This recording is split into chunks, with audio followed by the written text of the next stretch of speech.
All right. Says we're live, so I'm going to assume we're live. Good morning, Capital citizens. Welcome to Coffee with the Capital. My name is Isaiah. I am from the Great Mountain and All Stars, and I'm going to be doing daily recaps, very quick recaps every morning of the events and things and important things you need to know from the day before. And I'm also going to have a special guest with me every day to talk through certain things, and we'll see how that goes and figure that out as we go along each day. So, really quick to start us off, game time is expected to start around 8:10 for our first challenge of the day. So make sure that you come right on back after Coffee with the Capital. Now, so yesterday was day one. It was training day. Our 12 districts all had a mentor that was reached for them that throughout the day got to help them with tips for challenges and things like that, advice for the game, even when it comes down to the socializing aspect while they were in the district pairs. All right. And during the training day with the mentors, they earned points during those challenges. And then based on who had the most points, helped them for the cornucopia challenge that was later that night. The winners of the cornucopia challenge got to choose their tribes, and they split each district pair up. So we have two tribes of 12. We have the Caribou tribe and the Goddard tribe, which are the snow and coin tribe. So for Caribou, the snow tribe, let's see here. We have District 1, we have Phil. District 2, we have Nick. District 3, Francesca. District 4, Raul. District 5, Geraldine. District 6, Kelly. District 7, Kieran. District 8, Aldrian. District 9, Gideon. District 10, Patch. District 11, Aubrey. And District 12, Finelli. And then for the Goddard tribe, we have Champagne, District 1, and District 2, Rade District 3, Sean District 4, Cod District 5, Leo District 6, Jess District 7, Lindsay District 8, Lex District 9, Callan District 10, Guillaume District 11, and Adore from District 12. So those are our starting tribes as we start day 2. Now it is time for Advantage Alert. Advantage Alert is a segment where I will update everyone each day of what advantages are in the game, who owns what advantage, and if any had been played the day before and what that possibly did. So we have an advantage called the Capital Decree. The Capital Decree, what that gets to do is the person who wields it gets to basically force a player to participate in potentially one of the challenges today. More information on that later with Taylor and Alicia.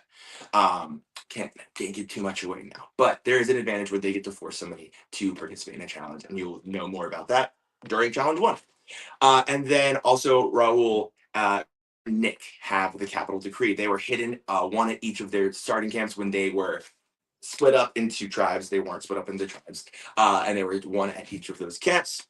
And then we had another piece of paper being given to Ange and Nick as well for winning that cornucopia challenge. That note basically told them that they are going to be having to listening out for a Mockingjay sound, the Mockingjay whistle. When they hear that, they're going to run to the field and try and dig up an idol. Apparently, we got word last night that we're not sure if Nick did this intentionally or by accident, but Nick read the entire scroll to his entire tribe and they went back.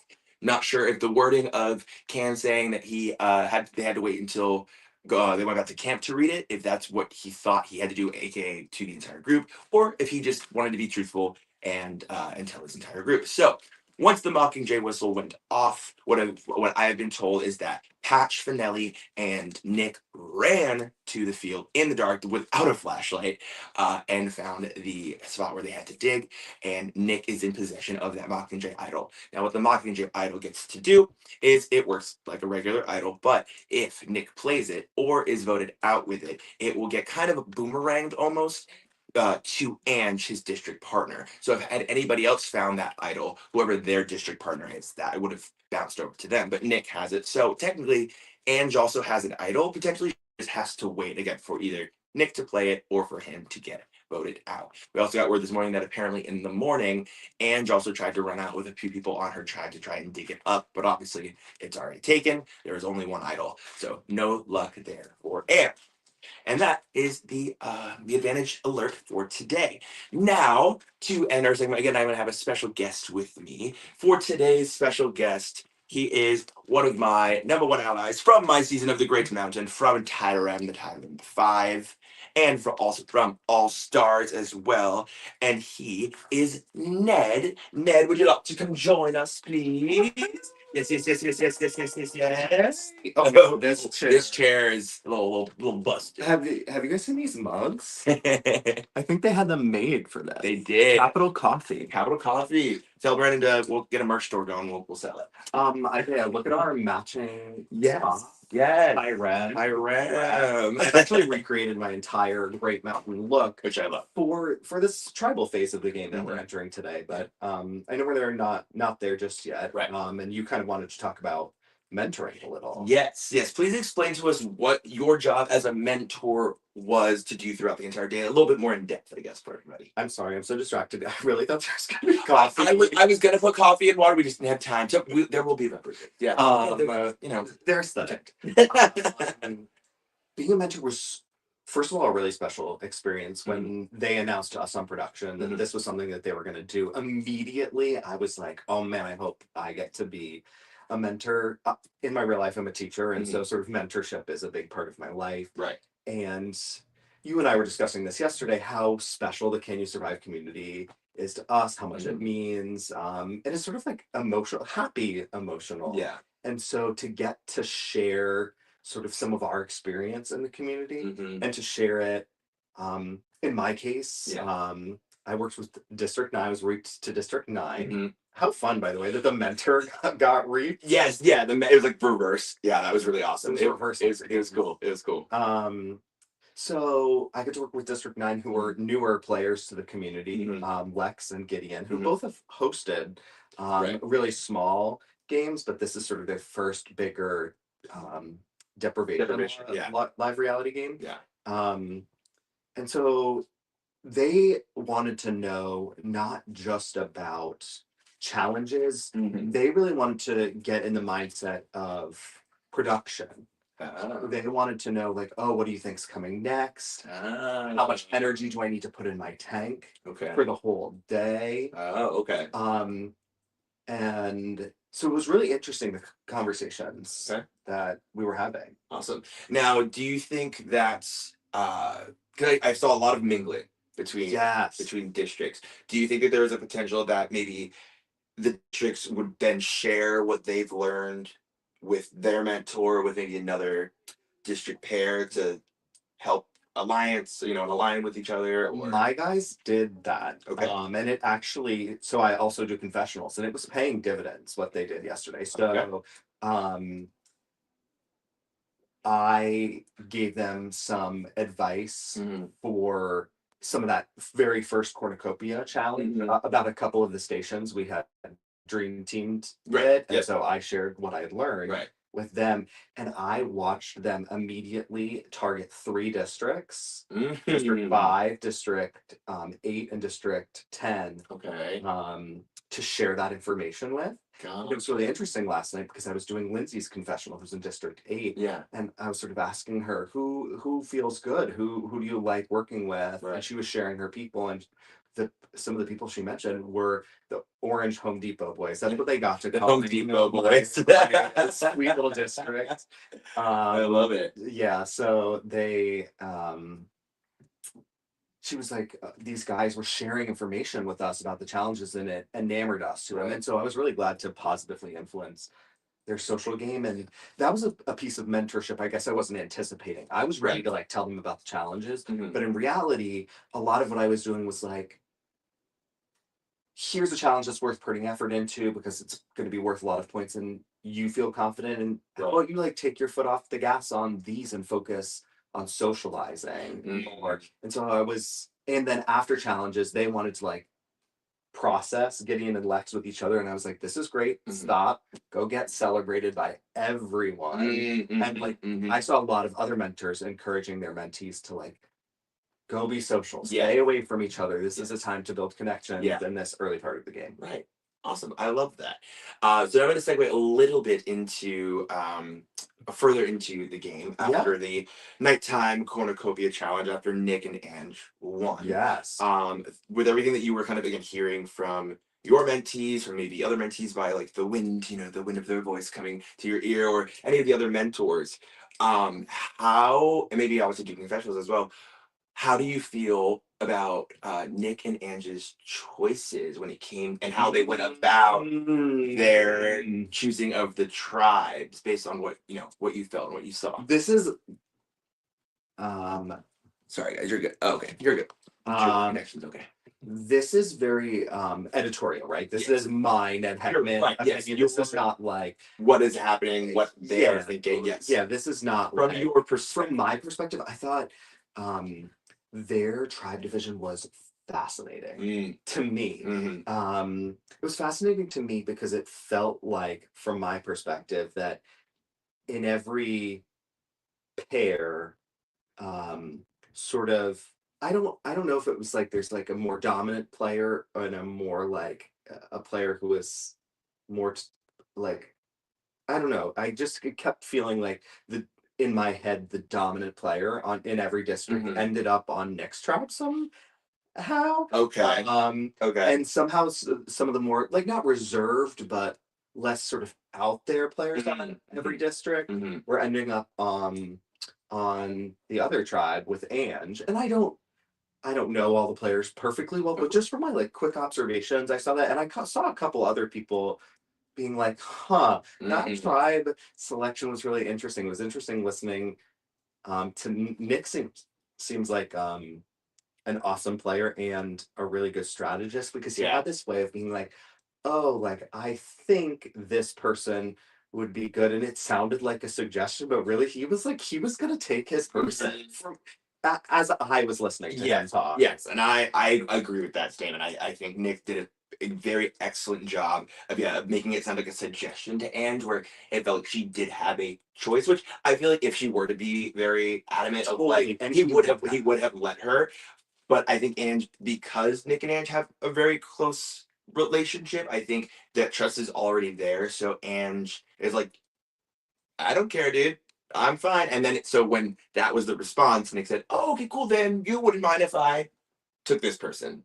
And yeah, I think he kind of had a little bit of more control without looking controlling. I think another thing that really stood out to me from the tribe selection conversation between Nick and Ange was that they had it was interesting watching them put people out, but the discussion after of like, okay, who do you feel best with? Who are some possible targets if you go to tribal? That after conversation. And I wasn't expecting them to be like, okay. And I was like, strategically, I understand that they feel really close. That information is a little dangerous to share, possibly, because if you're on opposite tribes now, that information could easily get back, let's say, from, let's say Ange wants to undermine Nick. All she has to do is, in these moments where people are socializing, say, "Oh, hey, just so you know, Nick told me he wants to throw this person under the bus and that person under the bus." I don't see that happening in this specific case. I just thought it was an interesting dynamic, and it was interesting listening to the two of them talk through who they felt like they could work with and who they couldn't, because we were really kind of in a one world situation yesterday, training for sure, and talking through talking with each other. And so everyone kind of got to know each other, and that socializing that the mentors were encouraging, sort of circling back to this mentor point, the that had a big influence on, I saw, Nick and Ange's choices. I'm really excited to see how it plays out. Today. For sure. And like I mentioned earlier, there is more for you guys to find out after Coffee with the Capital is over. So stay tuned for that. It is very exciting what production has come up with for this part of the game. All I'm going to say is I think some chaos might ensue on the first day of tribal phases, for sure. Well, I'm excited now. I'm really, really pumped. All right. I believe I had one more question for you, and I'm trying to remember what it was. Oh, for your specific mentees, how do you think it's going to go for them today? You know, honestly, I wasn't 100% sure yesterday. I really noticed some clumping early districts, 1, 2, 3, 4, Careers. the careers Yes, in the the career. later district. And by the way, I love how they picked the districts as sort of like big LRG players' careers. That's hilarious. Yeah. And then the newer players in higher districts. And as a higher district mentor, I was sort of worried about them interacting. Yeah. And sort of gelling. But I think the social sort of like making friends, meeting people for Lex and Gideon sort of paid off. And I feel like, from my perspective, they're sort of in the middle, which in this phase of the game is an excellent place to be, right? You don't want to be too far out in front leading. You don't want to be one of the people who is a target. And I think, especially with 2 tribes of 12. 2 tribes of 12.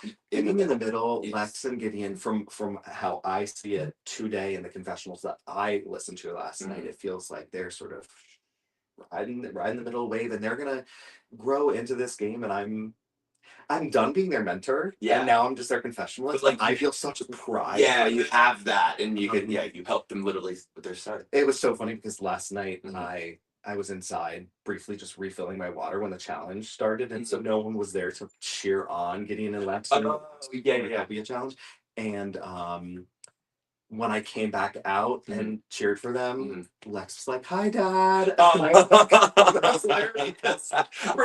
You might be older than me, but I'm so happy to hear that. I love that. That was something I was like, the one thing about being a mentor. I was like, oh, if I could be a mentor, I would love to have that thought. But that was scary. I thought that being a mentor, that was would be my favorite part too. Is that these are my kids. These are my mentees. And so many of the mentors, by the way, were feeling similar. I was talking to Ale, saying, "Oh, my babies, Gazi, all of us." You immediately have a connection because, again, you are helping them start their journey here, and so it's a big. Even the career mentors, though, who like in theory like have enough experience to be able to do this, I think got really attached to their for sure mentees. Amazing. Well, Ned, thank you so much for joining me on. Jeez.